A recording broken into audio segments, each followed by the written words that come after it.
the student director here at Christ Center. Thank you for being here on Adopt a Youth Sunday. It is my favorite. And I thought a good way to start it off is starting off with a Q&A with our kids, because we're focusing on the next generation. So Corbin, what does UG mean to you? It's really a family that I can come to full of teenagers that have the same questions as me and are going through the same experience as me, asking about our faith and what our purpose is here on earth. Awesome, thank you. Aiden, how would you summarize UG? I'd just say it's a great family and community where we can all get together and have fun and spend time with God and worship Him. Awesome, thank you. Ben, can you share a favorite memory from UG? So far, my favorite memory right now was at the old church. We shut off all the lights and we played laser tag, and we would stumble around blindly until we found each other. Thanks, Ben. Lily, can you share a testimony? So this past year I started high school, and the transition from middle school to high school wasn't exactly easy for me because I felt myself losing a lot of my friends to other friend groups. But I got invited to youth group one night, and I came here and I felt so appreciated, and I just felt that it was a family, that I was loved. All right, thank you. Can we give it up for them, you guys? Thank you, guys. Okay, so I want to give you guys the big punchline right away from my message today. Are you ready? Here it is. The single biggest key ingredient for leaving an eternal impact on the youth today for Jesus is keep digging. That's right, keep digging. There's this movie called The 33, and it's a true story about these guys who get trapped underground in a mining accident for over 60 days. And it's this mind-blowing true story about the fight to rescue those guys with extraordinary love. Because only extraordinary love could save them, because most thought it was impossible. And it's this parallel that I want to talk about that I think is pretty clear, right? People trapped in darkness, no food, no light, no chance of survival. That is so people and youth spiritually that we know in our lives today. They're trapped in spiritual darkness, and the worst part is that they don't even know. See, the 33 guys down below never would have had a chance to be saved if it weren't for the few who said, "I'm not going home, I'm not giving up." Because see, they staged that rescue that took over 60 days, and during most of the time, people kept saying, "It's not worth the risk. Give up. What are you doing? They're goners." But those people chose to make a difference and to not let them die. That is extraordinary love. And there can be many things I hope you guys can say about our youth group here at Christ Center. Whether you're new or you've been coming here for years, you know, that we have great volunteers or a great program, but I honestly, wholeheartedly hope you can say that we show our students extraordinary real love. So I'm actually going to show you guys some movie clips from the movie The 33. It's a great movie, and I just want to make a shout out to Tim for making these videos. Thank you, Tim. And I'm going to show you a couple more throughout my message. So here's the first one. Hit it, Amber. Aren't those 33 buried alive a perfect image of some of the youth and even people we know today? Not just physically, but spiritually. And you see, as Christians, we're not trapped by that darkness anymore. We're not trapped by those chains. But here's the reality. It takes guts to stage a spiritual rescue. It's nothing fancy, though. It's not like you have to have all the right words. It's just you authentically, when you mess up, having the guts to apologize, because nobody's perfect. It's you going out of your way for somebody, especially when they tell you you're not worth it, or they're not worth it. But see, these people staged a rescue that took over 60 days, the seemingly impossible. Does it take guts for that type of rescue? Does it take guts to make an impact on somebody's life for Jesus Christ? You know, that's why, honestly, I don't think half-hearted people are going to be much interested in my message today. I think they'll think the movie clips are cool, but that's not why I'm here. I'm here to talk about digging for the youth. And there's this Billy Graham quote that I love. It says, "When one man stands in courage, it stiffens the spine of everyone around them." And when I think of loving the youth and making an impact on their life, I think of this certain passage in the Bible. It's Numbers 16, verses 40 through 46. So here's what's happening. Let me give you a little backstory. It's back in the Old Testament before Jesus, and Moses is leading the people of Israel, and the people of Israel are moaning and groaning and complaining towards God. So God sends a plague on them. Again, this was before Jesus, but stick with me. 14,700 people were killed during this plague. So Moses looked to his sidekick Aaron and said, "Dude, we got to get off our bums, and we got to do something, and we got to make a change, and we got to do it now." So let me read the passage. "The next day, the whole Israelite community grumbled against Moses and Aaron. "You have killed the Lord's people," they said. But when the assembly gathered in opposition to Moses and Aaron and turned toward the tent of meeting, suddenly the cloud covered it and the glory of the Lord appeared. Then Moses and Aaron went to the front of the tent meeting, and the Lord said to Moses, "Get away from those assemblies so I can put an end to them at once." And they fell face down. Then Moses said to Aaron, "Take your censer and put your incense in it, along with burning coals from the altar, and hurry to the assembly to make anointment for them. Wrath has come out from the Lord, the plague has started." So Aaron did as Moses said and ran into the midst of the assembly. The plague had started among the people, but Aaron offered the incense and made anointment for them. He stood between the living and the dead, and the plague stopped. Again, you guys, Moses said to Aaron, "Take your censer and put incense in it." He's saying, do something quickly. Not slowly, but quickly, along with the burning coals from the altar, and hurry to the assembly, make anointment for them. Wrath has come from the Lord, the plague has started. So Aaron left the altar, took the fire, ran into the crowd of people. Where he stood, death stopped. Where he stood, death stopped. He was saying, "God, please forgive them." He was saving them unselfishly. When was the last time we cared about somebody enough that we ran towards them and, not just physically, but emotionally? But running is hard. It takes effort. It takes work. It takes energy. When was the last time we went out of our comfort zone to make a difference in somebody's life? Because listen, we can talk about God all that we want, all the time. I could talk about his love for days. But are we willing to live it out? That's the kind of change you and I can be. Listen, everybody, let's leave it all in the field. We can make a huge difference if we decide to make it that way. Because again, Aaron ran into this plague that was killing people, towards people. He ran. He did not walk, he ran. He chose to get off his bum and make a difference. That is extraordinary love. And you guys don't have to work at a church to help somebody spiritually. You don't have to be someone important. You don't have to be famous. You don't have to be rich. Because eventually that will all fade. Even if you're Henry Cavill, a.k.a. Superman. Like for me, it's not when I'm on stage giving a message that I feel the most impactful for the burden. It's in the relationships that I have with people. It's the one-on-ones.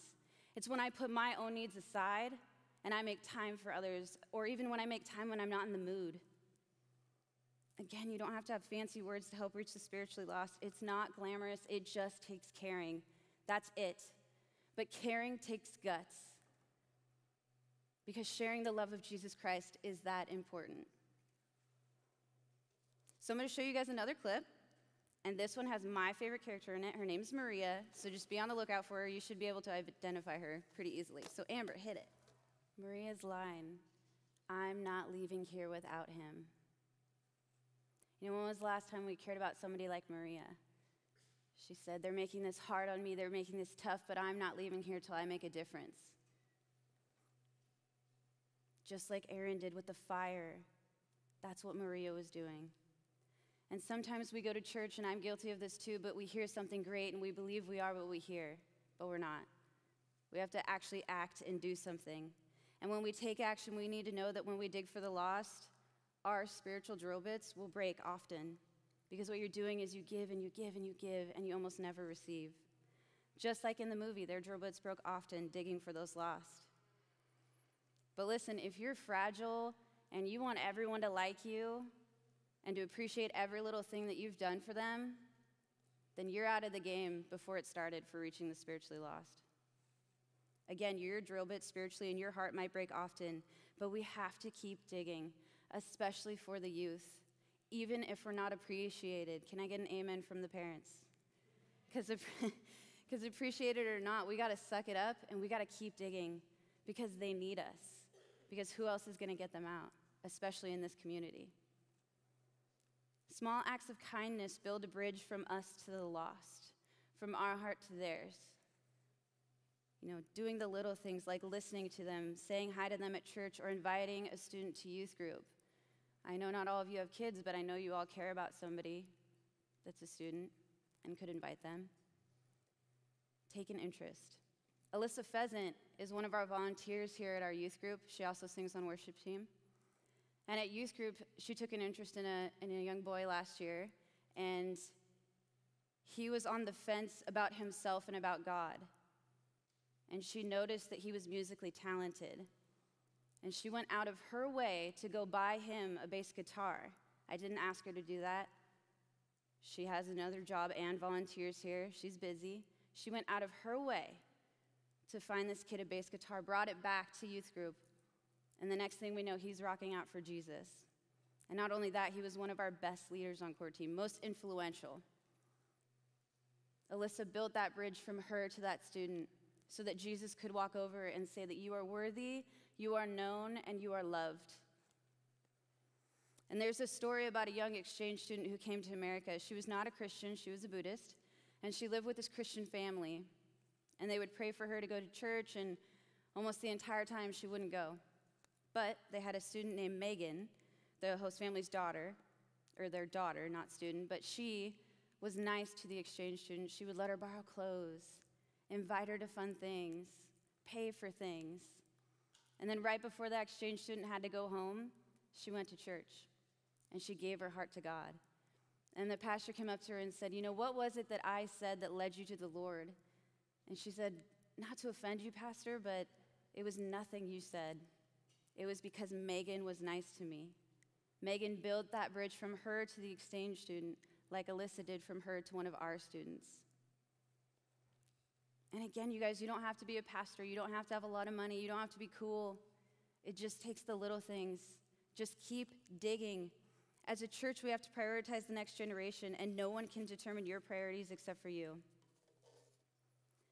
And we want to challenge you to choose to prioritize investing and reaching for the next generation to make a difference in students' lives. And here's how you can do that today. 1, you can pray. Up here on this line in front of me, kind of looks like a clothesline, there are envelopes full of students. And when Steve comes up to dismiss, you can come grab one. And inside is the student's photo, and you pray for them all year. And I made it easy for you. I even wrote out prayers that you can pray for them. And if you want to do those small acts of kindness, on the back is their favorite candy or their favorite coffee stand. And you can bring me those things, and I can make sure they get it. And man, does that make them smile. Right, guys? Amen? They're like, yeah, okay. Doesn't it make you feel loved and appreciated? Yes. Number 2, give. I encourage you to give at church because, you know, it helps us reach the community, which helps us reach more of the youth. And number 3, volunteer. We have a program every Sunday night at 6 p.m., and I can get you signed up and just show up, because just showing up makes them feel so believed in, and invest in them. But let's run, not walk. Let's run like Aaron did, because walking is easy, but running takes effort. When you try to impact someone's life, it's not glamorous. It's not always the warm and fuzzies. Most of the kids I try to reach out to are really hard to love. But those are the ones that Jesus wants us to love and keep digging for the most. It can feel impossible sometimes, like the rock between the 33. Loving students is like putting your heart out there for them. It's like putting your heart out on a stick for them. But you see, loving people who love you is easy. But that's not how it is with students. It's about just giving. It's about putting your heart out there so much so that sometimes it gets knocked down and bruised. It's about loving them so much consistently, by the end of it, your heart will hurt.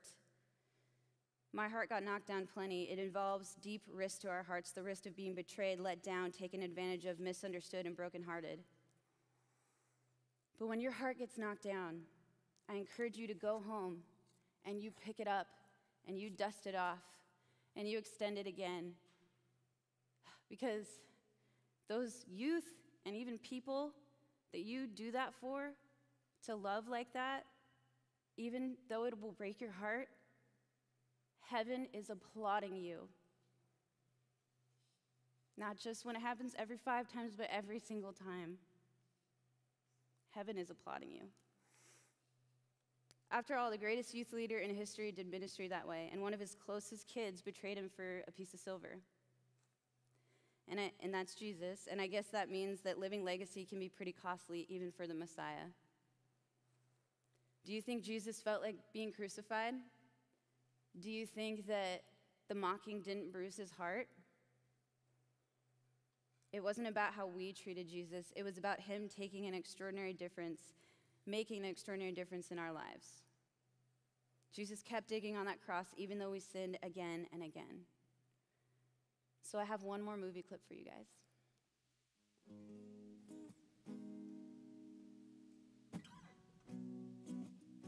Friends, my challenge to you is clear. Keep digging for the youth, especially here in our valley.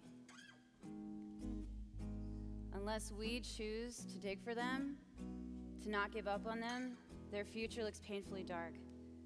How many drill bits have we broken in the spiritual world, not realizing how important this is? How many minds have we walked past, not thinking that it was worth our costly risk? But this very hour can be the point of change for you. How? Just by having enough guts, by saying to the spiritually trapped, or your friends, or your family, I'm not leaving here without you. Build that bridge from you to them so that Jesus can walk over, all because you said, I am not leaving here without you. I want today to be a day that you don't forget, so my students have actually helped make you guys make your own tokens, hearts on sticks, and they're gonna start handing them out right now to you guys while we finish the song, but I just wanna finish with this. Let today be the day that you decide to keep digging.